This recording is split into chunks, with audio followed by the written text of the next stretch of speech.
Prenons les paroles du Seigneur au sérieux.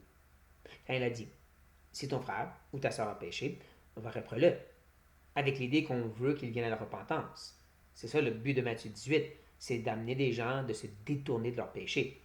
Mais de nos jours, on a plus tendance à détourner nos regards. Je veux pas savoir. J'ai mes affaires, elle a ses affaires. Sauf que ce péché est en train de détruire sa vie et infecter l'Église.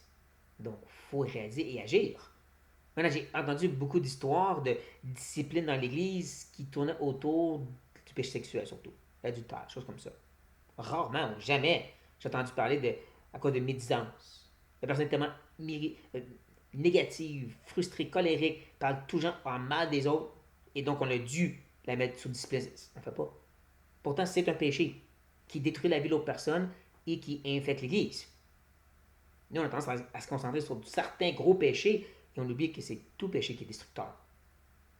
Dans 1 Corinthiens 5, je vous invite à aller voir pour vous-même. À la fin, Paul parle des péchés pour lesquels on devrait se séparer en deux mots la discipline.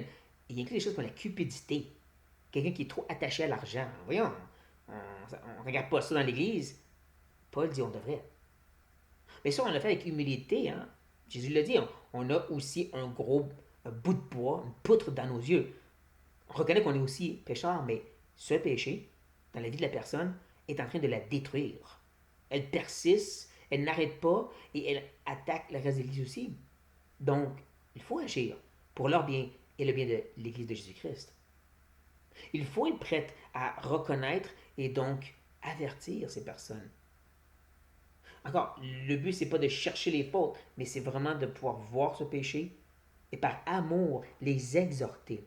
Oh, que Dieu nous donne le courage, l'humilité et l'amour pour le faire, chers frères et sœurs, parce que le péché ferait des vrais ravages autour de nous.